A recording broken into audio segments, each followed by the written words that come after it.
Hi everyone.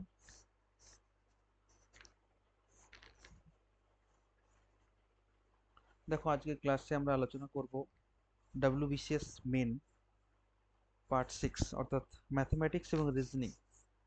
ঠিক আছে, সেই পার্টটা নিয়ে। এটা হচ্ছে 2019 যে কোশ্চেনটা রয়েছে ম্যাথমেটিক্স এবং রিজনিং এর উপর, তার সলিউশন। পুরো সলিউশন না, এটা আমরা বিভিন্ন ছোট ছোট পার্টে ভাগ করে করব। ঠিক আছে, তোমরা জানো আমাদের পার্ট 6 এ টোটাল 200 কোশ্চেন্স থাকে। তো 200 কোশ্চেন্সকে ডিসকাস করতে গেলে অবশ্যই টাইম লাগবে। তো আজকের আমরা যে কোশ্চেনগুলো নিয়েছি সেগুলো সমাধানগুলো দেখো। ঠিক আছে, কিভাবে ইজি ওয়েতে সলিউশনগুলো করা যেতে পারে। ঠিক,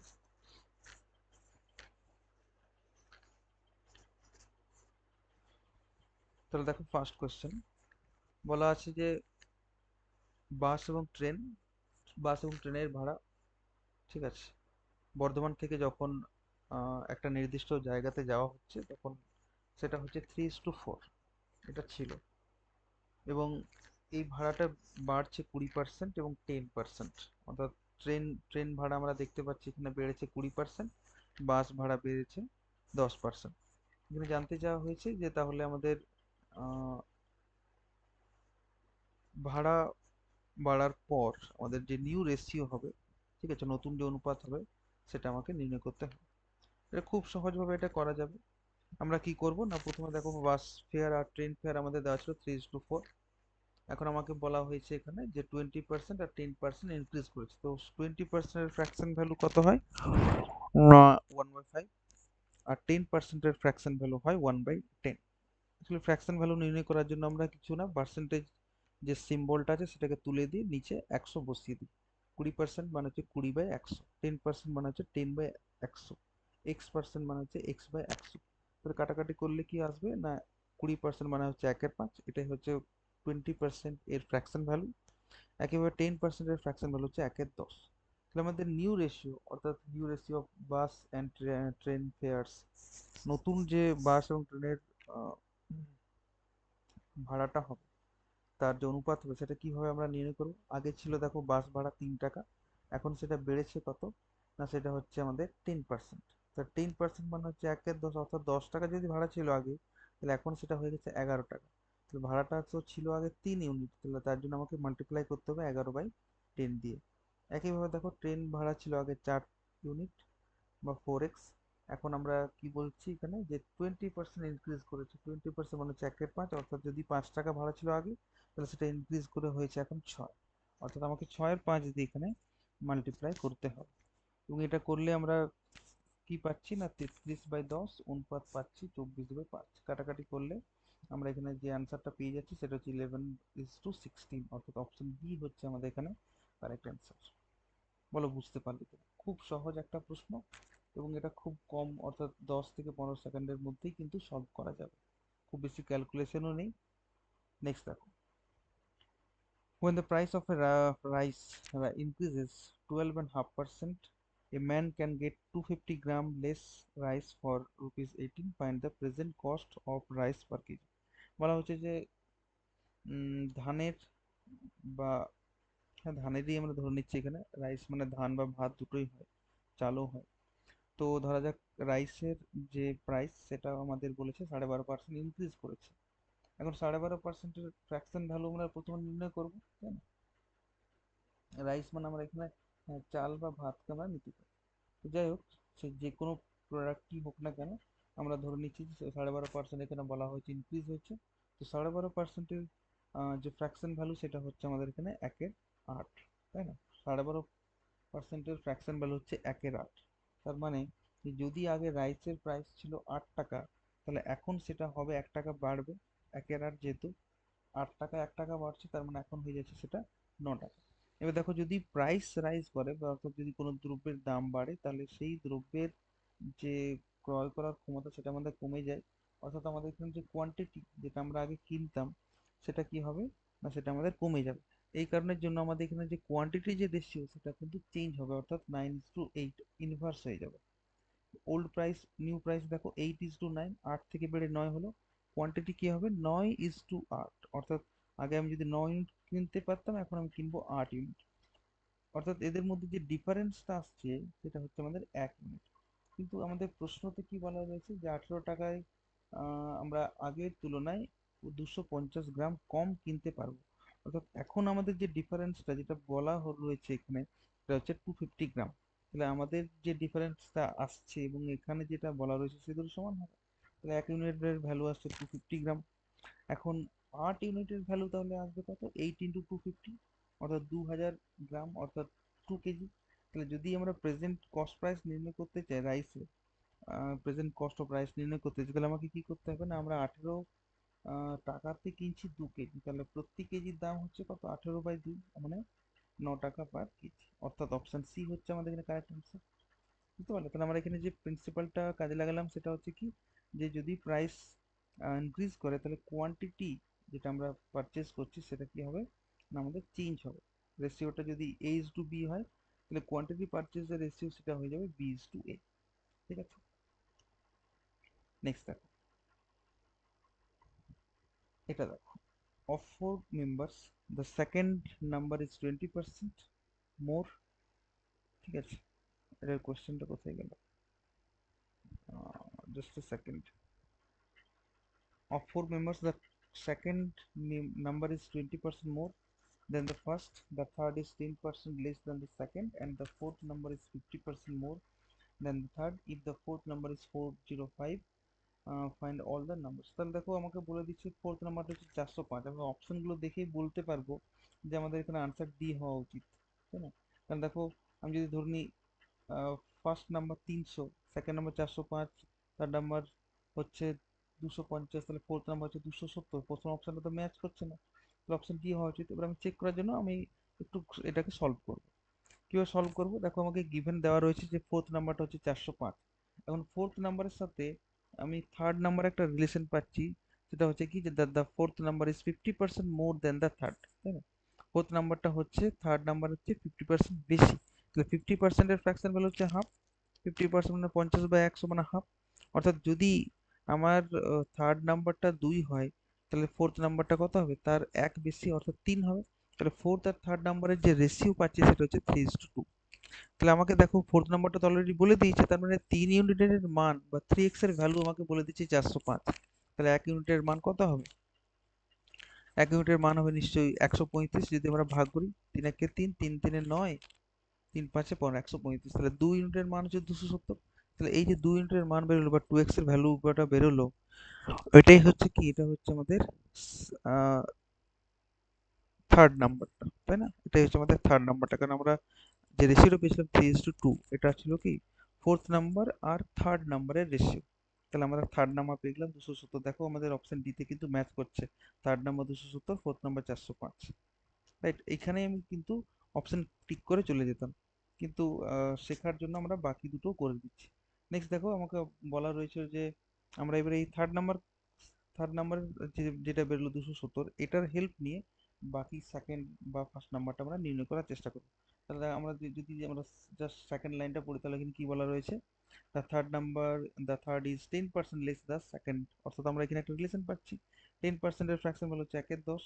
অর্থাৎ যদি আমাদের সেকেন্ড নাম্বারটা 10 হয়, তাহলে আমাদের থার্ড নাম্বারটা কত হবে, 1 কম হবে, অর্থাৎ 9 হবে। তাহলে আমরা এখানেও আবার রেশিও পেয়ে গেলাম থার্ড আর সেকেন্ডে, সেটা হচ্ছে 9:10।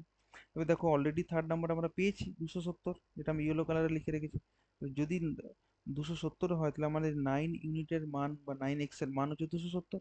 তাহলে 1 ইউনিটের মান হচ্ছে কত, 30। তাহলে 10 ইউনিটের মান হচ্ছে 300। আর এই 10 ইউনিটটা কার ভ্যালু, সেটা হচ্ছে সেকেন্ড নাম্বারের, তাই না? সেকেন্ড নাম্বারের ভ্যালু হচ্ছে 10 ইউনিট, তার মানে 300। তাহলে সেকেন্ড নাম্বারটাও পেয়ে গেলাম আমি 300।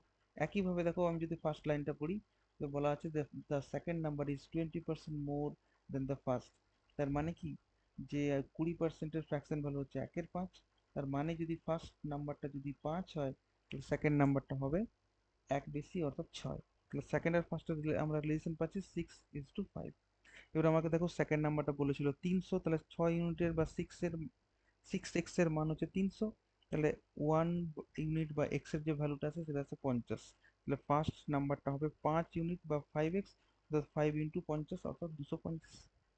অর্থাৎ আমাদের এখানে আনসার কি হয়ে যাচ্ছে, অপশন ডি। এই কোশ্চেনটাও আছে, অন্য জায়গাতে আছে, ঠিক আছে। আচ্ছা, তার আগে এটা দেখে নাও যে এটা হচ্ছে আমাদের WBSSC গ্রুপ সি ডি এর অনলাইন এবং অফলাইন ব্যাচ। অলরেডি আজকে অনেকজন ভর্তি হয়ে গেছে, তো এই সপ্তাহে আর নতুন করে আমরা এখন অ্যাডমিশন নেব না। এদেরকে আগে একটু রেডি করি, পরের সপ্তাহে তখন আবার জানিয়ে দেওয়া হবে। ঠিক আছে? তার সত্ত্বেও যদি তোমাদের কোনো কোয়ারিজ থাকে অবশ্যই আমাদের হোয়াটসঅ্যাপ নাম্বারে তোমরা মেসেজ দিয়ে রাখবে, আমরা পরবর্তী ক্ষেত্রে কিন্তু জানিয়ে দেবো। ঠিক আছে? চলো, নেক্সট দেখো এই প্রশ্নটা। বলা ছিল যে রাইস, ফিশ আর অয়েল একটা ফ্যামিলি আছে, সেই ফ্যামিলিতে তাদের যে খরচ হচ্ছে সেটা হচ্ছে রাইস, ফিশ আর অয়েল, এই তিনটেতে খরচ হচ্ছে 12, 7, 3। অ্যাকচুয়ালি এই অঙ্কটাতে একটু ভুল আছে, এটা আমরা ডেটাটা নেব 12, 17, 3। ঠিক আছে? রাইসে খরচ হচ্ছে 12, ফিশ খরচ হচ্ছে 17, আর অয়েল হচ্ছে 3 বা 3 ইউনিট। এবারে বলেছে যে প্রাইসেস অফ দিস আর্টিকেলস, অর্থাৎ আমাদের এই যে দ্রব্যগুলো রয়েছে তাদের দাম বাড়ছে 20%, 30%, 50% যথাক্রমে। তাহলে আমাদের টোটাল এক্সপেন্সেস যেটা বাড়লো সেটা কত পার্সেন্ট বাড়লো এটা আমাকে নির্ণয় করতে হবে। তো এটা করার জন্য আমরা কি করব, দেখো ফার্স্ট আমরা করেছি যে রাইস, ফিশ আর অয়েলের যে অনুপাতটা দেওয়া রয়েছে সেটা আমি লিখেছি 12, 17, 3। আমি বললাম যে 17 ধরবে এটাকে, এটাটা একটু ভুল আছে, না হলে আমাদের যে অপশন গুলো যেগুলো রয়েছে ABCD তে সেগুলো কিন্তু ম্যাচ করবে না। 7 দিয়েও করা যাবে, কিন্তু সেক্ষেত্রে আনসারটা আমাদের অন্যরকম আসবে, এই জন্য আমি ডেটাটা একটু চেঞ্জ করেছি। তাহলে টোটাল এক্সপেন্স কত ইউনিট হবে, 12 + 17 + 3, তাহলে 17 × 3 = 20 + 12 দ্যাট ইজ 32 ইউনিট। রাইট? এখন আমি যদি ইনক্রিজ বার করতে চাই, যে আমাদের রাইসের প্রাইস ছিল 12, ইনক্রিজ করলো 20%, তাহলে 12-র 20%, তাহলে 12 × 20/100, তাহলে 12 × 2 = 24, মানে 240/100। 240/100 মানে হচ্ছে 2.4। একইভাবে আমি 17 × 30/100, 3 × 150, 3 × 50/100 করবো, তাহলে আমাদের যে টোটাল যে ইনক্রিজ হচ্ছে প্রাইসের, শুধু সেই ইনক্রিজটা আমি পাবো। যে আমার রাইসে বাড়লো 2.4, ফিশে বাড়লো 5.1, আর অয়েলের ক্ষেত্রে প্রাইসটা বাড়লো 1.5। তাহলে আমি যদি পার্সেন্টেজ ইনক্রিজ বার করতে চাই তাহলে আমি কি ফর্মুলা বসাবো, যে আমার আগে ছিল এক্সপেন্স কত, এখন বাড়লো কতটা। তাহলে বাড়লো আমাদের হচ্ছে 2.4 + 5.1 + 1.5, এগুলোকে যোগ করলে কত আসছে, 5, 6, 7, 8, 9। তাহলে 9/32। 32 এক্সপেন্স আগে ছিল আমাদের, আর এখন এক্সপেন্স বাড়লো 9, তাহলে আমাদের পার্সেন্টেজ ইনক্রিজ যদি বলা হয় এক্সপেন্সের কত হবে, তো সেটা হচ্ছে 9/32 × 100। কাটাকাটি করলে আমাদের কত আসবে, না 4 × 8 = 32, 4 × 25 = 100, তাহলে 25 × 9/8, 25 9 হচ্ছে আমাদের 225, 225/8 মানে হচ্ছে 28.1/8, অর্থাৎ অপশন সি হচ্ছে কারেক্ট। ঠিক? ওকে, নেক্সট কোশ্চেন দেখো। এখানে বলা রয়েছে যে একটা পরীক্ষাতে একজন ক্যান্ডিডেট 25টা কোশ্চেনের অ্যান্সার দিয়েছে। তারপরে সে 25টা কোশ্চেন বাদ দিয়ে বাকি যতগুলো কোশ্চেন থাকতে তার 2/5, 2/5 কোশ্চেনের উত্তর দিয়েছে, এবং এইভাবে সে মোট যতগুলো কোশ্চেন ছিল তার 60% কোশ্চেনের অ্যান্সার দিয়ে ফেলেছে। তাহলে প্রশ্ন জানতে চাওয়া হয়েছে how many questions did he answer, সে কতগুলো প্রশ্নের সঠিক উত্তর দিয়েছে। ঠিক আছে? তাহলে এটাকে আমরা অপশন টেস্ট করেও করতে পারি, অথবা আমরা একটা যে প্রসেসটা নর্মালি করতে পারি সেটা হচ্ছে এক্স ধরে। তো আমি ধরে নিলাম যে টোটাল নাম্বার অফ কোশ্চেন হচ্ছে আমাদের এক্স। রাইট? তাহলে প্রথমে ও 25টা কোশ্চেন আনসার দিয়েছে, তাহলে 25 প্লাস সে কি করেছে, rest of the total number of question, তাহলে টোটাল ছিল এক্স, তার মধ্যে আমরা 25টা কোশ্চেন আনসার দিয়েছি, তাহলে রেস্ট মানে বাকি থাকলো কত, এক্স মাইনাস 25, তার 2/5 আনসার দিয়েছি, তাহলে 2/5 অফ এক্স মাইনাস 25 হবে। এবং এই যে যোগফলটা যেটা বাঁ দিকে রয়েছে সেটা কি, সেটা হচ্ছে যে মোট যে কোশ্চেন ছিল এক্স, তার 60% আমি আনসার দিয়েছি, তাহলে এই জায়গায় আমাদের এই কন্ডিশনটা হোল্ড করবে। এখান থেকে আমি একটু সমাধান করলে আমি এক্স এর যে ভ্যালু সেটা পেয়ে যাব 75। তাহলে মোট কোশ্চেন ছিল 75, তার মধ্যে আমি 60% আনসার দিয়েছি, তাহলে 60% 75 মানে 35। অপশন টেস্ট করে আমি করতে পারতাম যে 60% আমি কোশ্চেনের আনসার দিয়েছি, তাই না? আমি যদি ধরে নিতাম যে অপশন এটা হচ্ছে কারেক্ট 45, তাহলে আমার 60%-এর ভ্যালু আসতো কত, 45। তাহলে 100% ভ্যালু আসতো কত, 75। মানে এই 75 থেকে যদি 25 বিয়োগ দিতাম তাহলে হতো 50। তাহলে আমার রেস্ট যেটা থাকছে, ঠিক আছে, 50, সেটা দেখো 2/5 আসছে কিনা, তাহলেই কিন্তু আমাদের কন্ডিশনটা যদি হোল্ড করে তাহলে আমরা বলে দেবো যে হ্যাঁ অপশন এ হচ্ছে কারেক্ট। না হলে আমাদের অপশন বি, সি, ডি এগুলো আমাদের চেক করতে হবে। কিন্তু বেস্ট হচ্ছে এটা, এই এক্স ধরে করলে তোমার একবারই বার হবে, বারবার অপশন টেস্ট করে তোমার সময় নষ্ট হবে না। জাস্ট একটাই মাত্র ইকুয়েশন, এবং ইকুয়েশনটা সলভ করাটাও কিন্তু খুব সহজ। ঠিক আছে?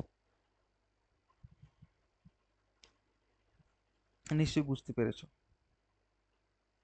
নেক্সট দেখো, a man saves 20% of his income. একজন ব্যক্তি আছে যে তার আয়ের 20% সঞ্চয় করে। যদি তার খরচ 35% বাড়ে, তাহলে তার আয় কত পার্সেন্ট বাড়বে যাতে করে সে 10% সেভ করতে পারে? তো এটা খুব সহজভাবে আমরা করতে পারবো।